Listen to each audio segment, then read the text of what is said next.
नमस्कार बच्चों। आज हमारा 10वीं में विषय है वाक्य। वाक्य हमारे कि वाक्य कहते किसे हैं।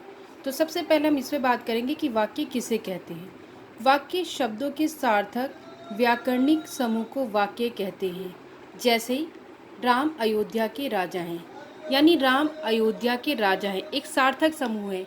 यही अगर इसकी जगह लिखा होता अयोध्या राजा राम है के, तो कोई अर्थ नहीं होता। लेकिन जब उसका सार्थक समूह बना राम अयोध्या के राजा हैं, तो एक ही वाक्य बन गया, यानी सार्थक समूह का वाक्य बन गया।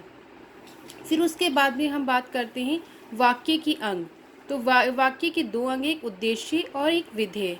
उद्देश्य जिसके विषय में बात कही जाए, जैसे रावण लंका पर शासन करता था, यानी रावण के विषय में बात कही जा रही है, तो यहाँ पे उद्देश्य क्या है? रावण।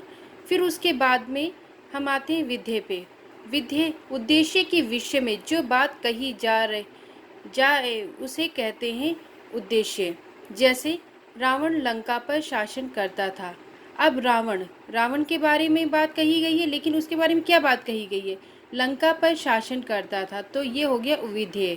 तो रावण उद्देश्य है इसमें, और विधेय है हमारा लंका पर शासन करता था। इसके बाद हम बात करेंगे वाक्य के भेद। तो वाक्य के दो भेद होते हैं, एक होता है अर्थ के आधार पर और एक होता है रचना के आधार पर। तो अर्थ के आधार पर हमारे 8 भेद होते हैं, जो हमने 9वीं कक्षा में पढ़े थे। अब हम 10वीं कक्षा में पढ़ेंगे रचना के आधार पर वाक्य भेद। तो रचना के आधार पर 3 वाक्य भेद होते हैं। पहला सरल या साधारण वाक्य, दूसरा संयुक्त वाक्य, तीसरा मिश्रित या मिश्र वाक्य। सबसे पहले हम साधारण या सरल वाक्य के बारे में बात करेंगे। इसमें एक कर्ता, एक क्रिया अथवा एक उद्देश्य और एक विधेय होता है।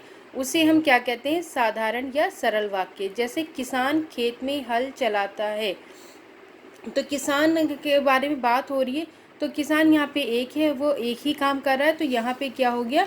सरल वाक्य। फिर उसके बाद में हम बात करेंगे